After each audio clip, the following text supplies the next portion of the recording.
Hello everybody. In this video we will train a neural network that will classify a type of disease from their symptoms. This is a dataset that I have downloaded from Kaggle. I'll leave both the training and testing file datasets on my GitHub page, and also you can have this Jupyter notebook file there as well. I'm using Jupyter Notebook. You can use Google Colab, which I will advise because Google Colab is pretty simple to use. So let's start our training by importing some of the packages that we need. So we need pandas. So import pandas as PD. So pandas is your data science package that is required, which will allow us to analyze data. So it's kind of advanced version of Excel. And then we need numpys. So numpy will help us manipulate arrays and do operation based on arrays. And then we need seaborn. This actually, maybe let's just have it there. We will use this to visualize. So it's just kind of a graphing package. And then let's import Keras. So we will be using Keras from TensorFlow to train our neural network. Okay, so we are using Keras from TensorFlow. So let's import all of these, and let's begin our data sets. So let's create a data frame. So I'm gonna call this data frame train, and let's read it. So PD, I'm using a panda functions that would help us. So when you write pd.readcsv, then you can read the file.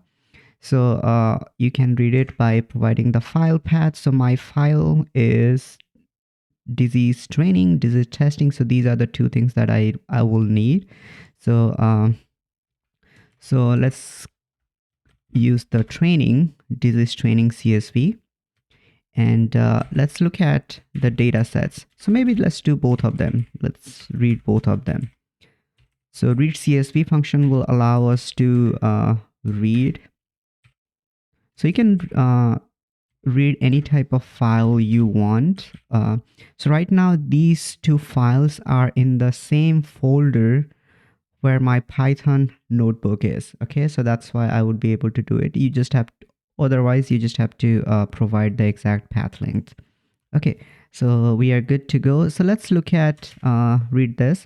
So let's look at our training data sets. So you can look at it overall by typing your data frame name and .head.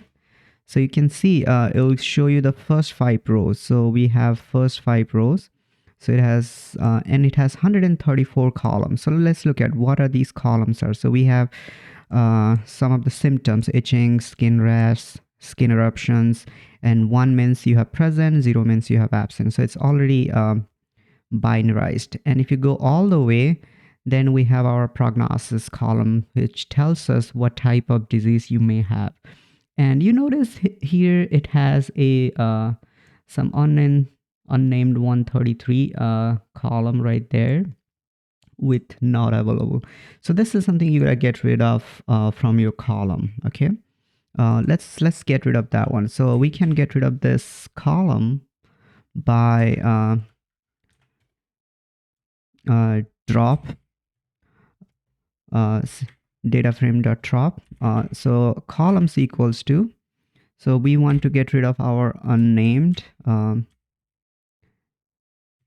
133, and then you want to make sure few things here: in place equals to true. So that means not only it will drop this unnecessary column, it will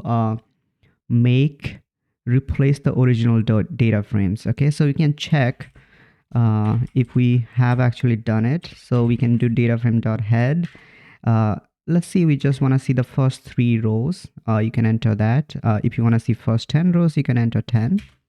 So now you see here we have 133 columns, and all the way the unnamed 133 column is gone. So that's how you can drop entire columns accordingly. And it's replaced the original data frame train. Okay, so let's look at the data frame test. column as well. Dot head again. So you can see it has almost the exact same column, 133, and the last column is prognosis. Okay, so we want to make sure that none of these values doesn't have, everyone should have a values, and we should not have any empty columns like null values. If there is null values, then that might throw off your training, right? So you want to make sure you get rid of all the null values. So we can do this by a couple of ways. Data frame.info. So you see here, it has 4920. So it's, since it has a lot of columns, it's not showing everything. So we have 4919. We have all the data types are in 32 and one object column. So we have 132 types of data here and one object column. So the object column is this one here, the prognosis column, object data type. I think the better way would be, let's do this. Data frame.train is null. So it's going to tell if it is null, and then we're going to sum them. So you see, everybody has 0 column. So the sum is 0, so there is no null value. So we can do this for testing as well. So this data is pretty much cleaned up data sets. We can do this. Data frame test dot is null dot sum.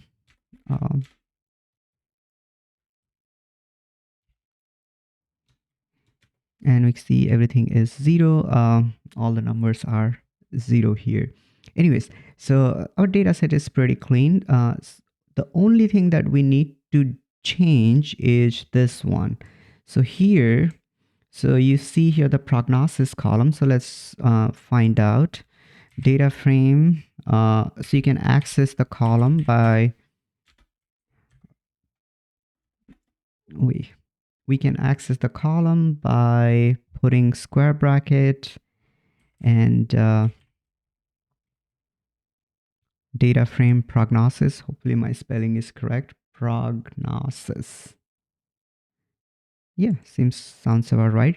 So then we can find out how many types of value we have. So the value counts would give,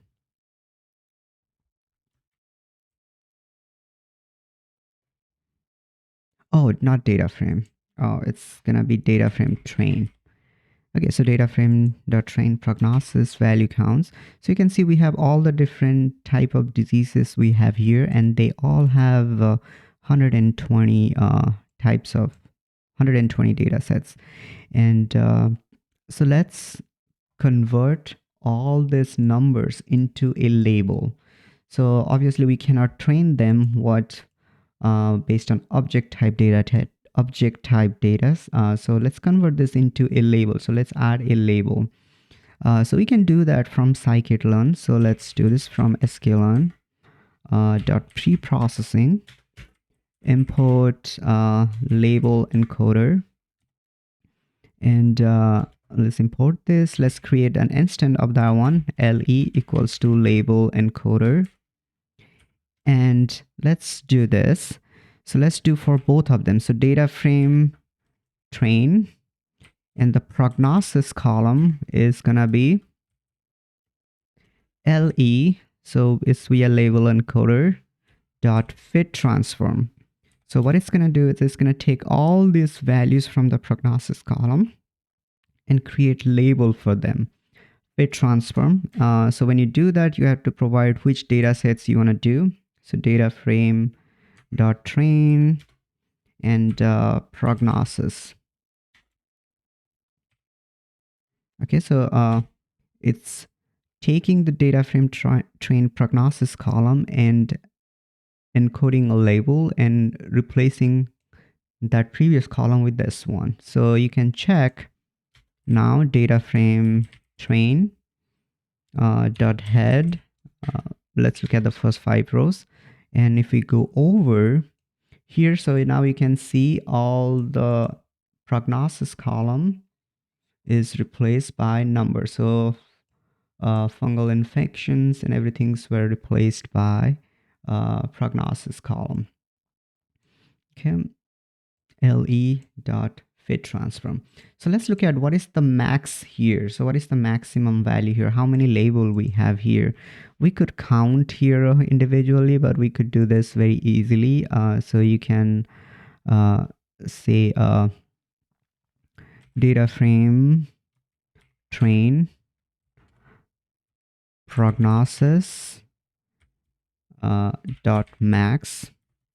So maximum is 40. So it has 40 means, remember, it has the highest is 40, but the index stats as 0. So we have total 41 different type of disease. So that's gonna be handy. So we have 41 different type of disease in there. Okay, so we have added prognosis column here, change the label. So let's do one more thing.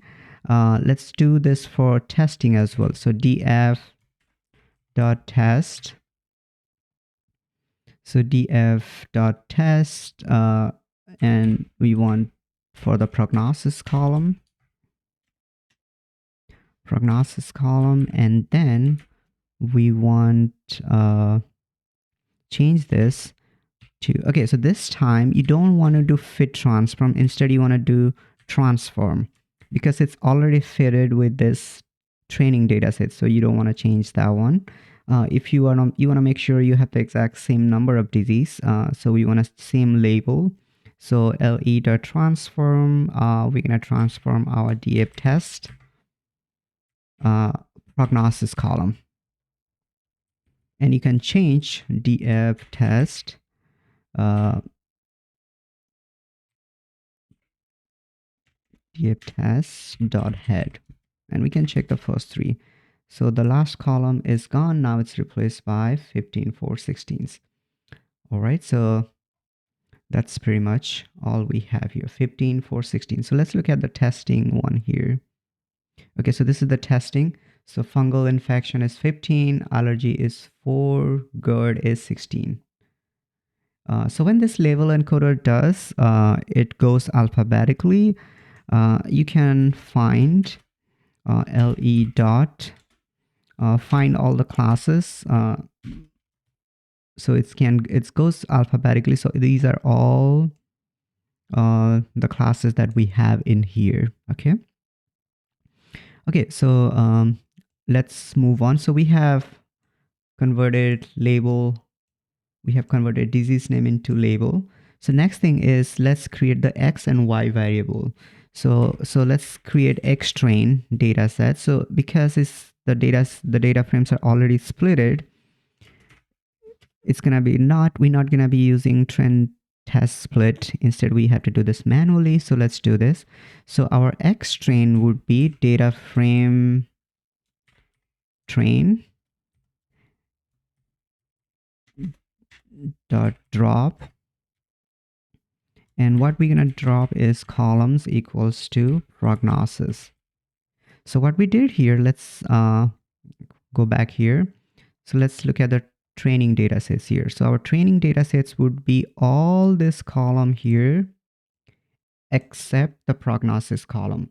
That's what we did. We dropped the prognosis column and everything else become training data sets. Okay, so that's good. So what would be our x test data sets then? Sorry, y train, my bad. So our y train, so training data sets would be data frame train dot prognosis column. So our prognosis column becomes y train data set. So if you look at here, so our prognosis column will become our y variable. Okay, so that's it. So you can check there. So you can check x train dot head. It is still, so you look at the first two rows, you see the last column is gone and everything is gone. And you can check the y train as well. Dot head, first two rows. Y train, did I misspell? Y train, df train prognosis. Oh, that's capital Y. Okay, there we go. So first two rows right there, 15 15. Okay, so now we do the same thing for our testing data set. X test, equals to x variable, again gonna be df test, and then we're gonna drop the prognosis columns, prognosis, and our y test would be df test, and it's gonna be our prognosis column would be our y test. Okay, so that's good to go. Okay, so now if you look at here our y training data sets, so these are numbers. So we need a binary matrix that would enable we need a binary matrix, or we call it sparse matrix, or we call it one hot encoded. We have to one hot encode this to train our data. Okay, so since we have in total, if you go back a couple of rows here, so we have maximum label is 40, so label starts at 0, so we have total 41 different type of disease. So we do one hot encode 41 different disease. So what we can do is we can create y train. We're not going to do this for testing data sets. You can, but then you have to do extra work. Y train equals to, so we'll be using a function from Keras utils to categorical, and then we're going to convert y train data sets, and our number of classes is going to be 41. And you can print out y train. It's going to be a first. Let's print this one out. Print y train. Maybe I should show you the before and after. Print y train, and I will print the first rows. Okay. Okay, so if you notice here, it took the number 15 and converted into it's one hot encoded 15 into a binary matrix. So you notice the index number 16 here is converted into 1, everything else is 0. So it's taking all those number and adding 1 where it's supposed to be the index numbers. So that's what it's doing. We can do this if you want to look 2 rows, you can do that. So let's say print y train first 2 rows. Oh no, I think we converted, we would not be able to see. Okay, so let's do y train. So you notice oh now y train, both of them have 15, so our column everybody has 15, so first few rows. So it's doing it's taking the index number 16 and converting into 1, and everything else is 0. So it's just doing the one hot encoded for everything. Okay, that's pretty much what we did here. Okay, so let's move on to next. So what we will do next. So I think we've pre-processed the data, everything as required. This is the biggest part of the problem. So when you are given a task, so you need to organize your data to the best of your ability to train your neural network. I think our data is pretty much clean up. That's the hardest part, is to make your data trainable so that you can use the model. Okay, let's build our model. So we will be using TensorFlow. We will be using Keras from TensorFlow. So from Keras.model, I will be using simple sequential model.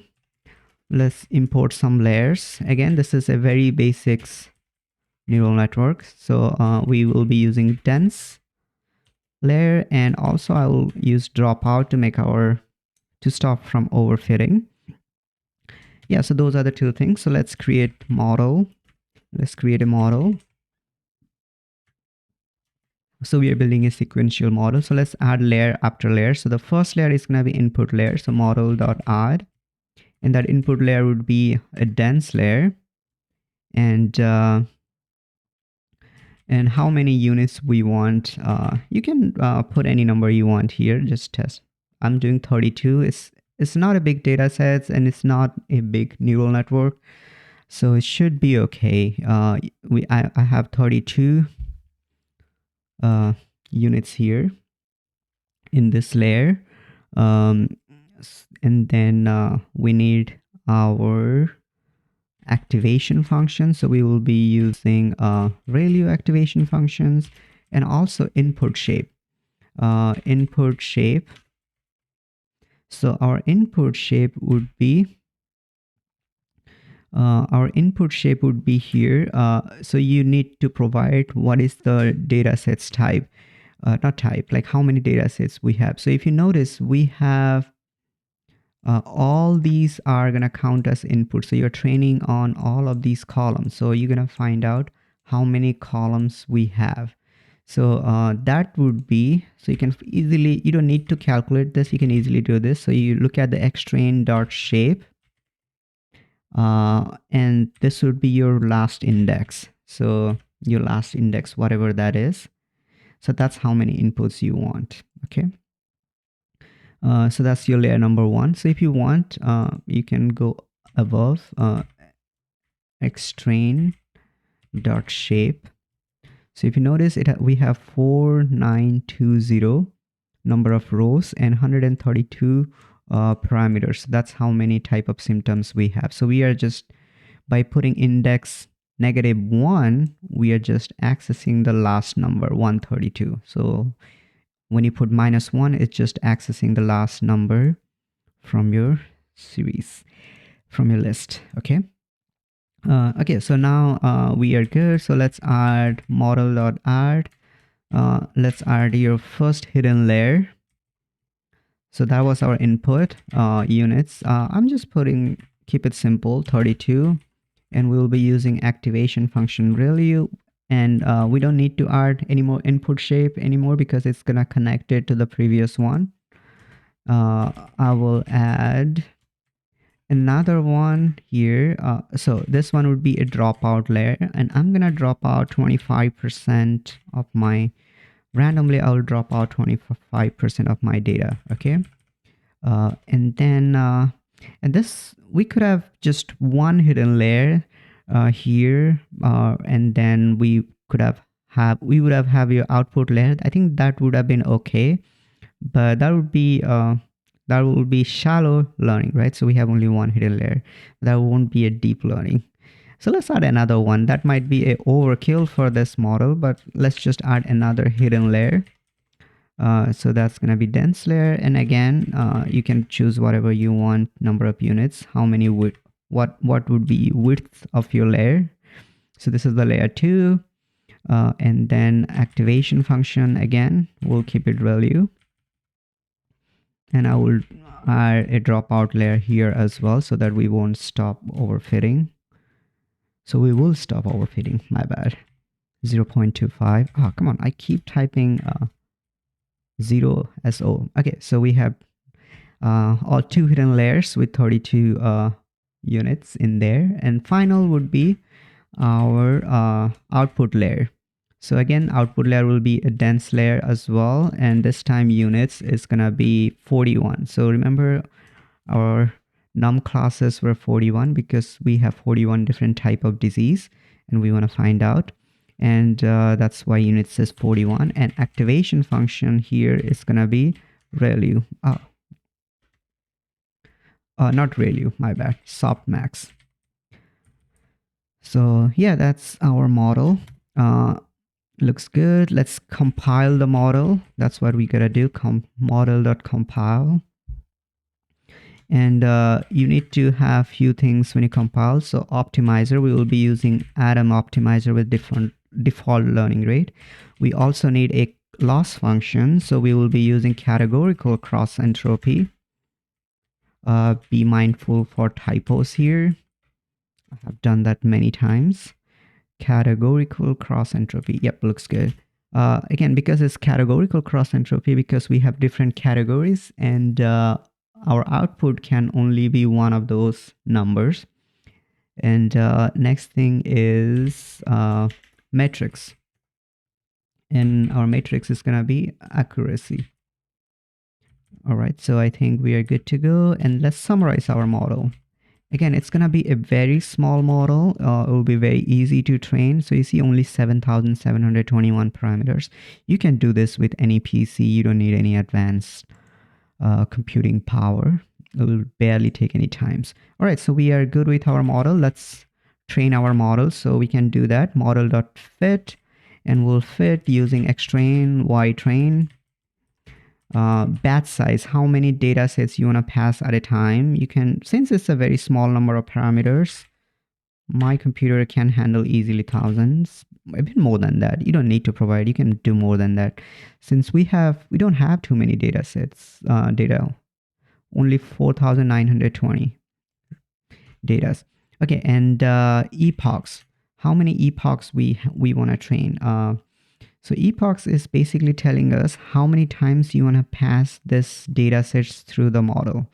So this means it's going to pass the entire 4,920 data sets 50 times. I'm choosing 50. You could choose less or more. It's up to you.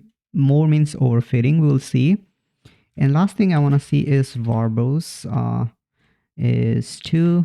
By putting 2, it will show you our loss function and accuracy.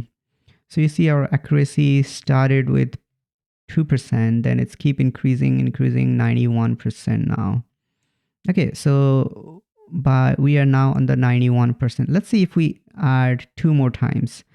So maybe another 50 times. Okay, so let's do, so I will do it for another 50 times. So it's going from 91% to 96. I think this is where it's kind of maxed out. 96, 97, 96, 97. Okay, this is the maximum I guess we would get.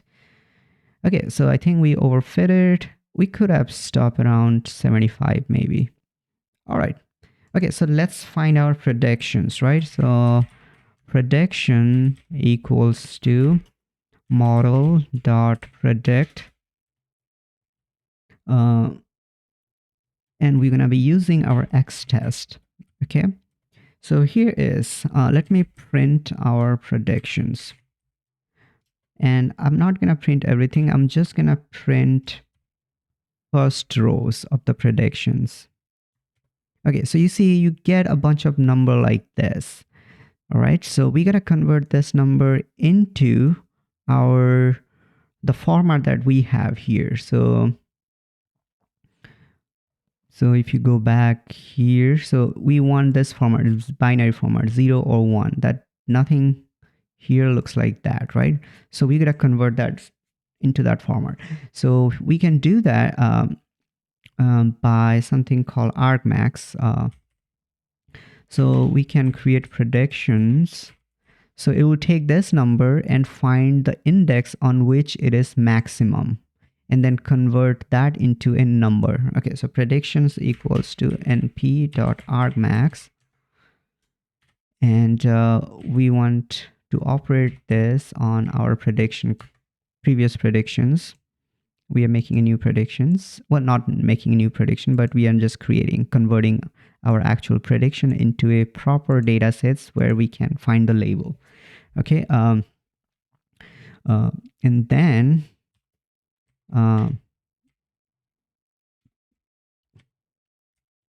and we will do this on our last axis equals to -1. So if you print predictions, and again I will print first 5 rows. So you see now we have a proper label that we had to begin with. So 15. So the first prediction was number 15, and we kind of knows what this translates into barely. So yeah, so that's how we have a predictions. Now you can look at the Y test. Let's print Y test. Print Y test. Let's get the first 5 rows here. Okay, so you can see first is 15, we predicted 15. Second one is 4, we predicted 4. Third one is 16, 9, 14. So it seems like our model is doing pretty good. The one we just trained. So let's do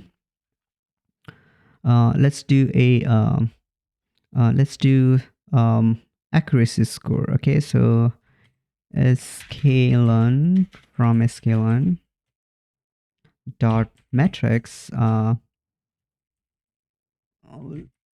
Let's input accuracy score. I like to see confusion matrix, but the confusion matrix here will look huge. It's because it may not be able to see everything in here because we have 41 type of data sets. So it may not be able to see, but I usually do this in classification problems. Okay, so let's do this and let's print our accuracy score. Print accuracy score, and when you do this, you gotta provide your actual, which is y-test, versus prediction. So our prediction is this, and our accuracy score is, oh yeah, almost 97, 98%. So that's pretty good. You can do this with confusion matrix, but confusion matrix will not look pretty here in this. So you can have a confusion matrix, how many of them were there. Anyways, so that's how our data looks right here. All right, so that's all I had for this. So this problem was basically a data cleanup project. So initially we spent a lot of work with pandas, how to drop, and then how to build a basic sequential model. All right, so stay tuned. I'll be adding more small practice projects like this in the futures. All right, let's stop here.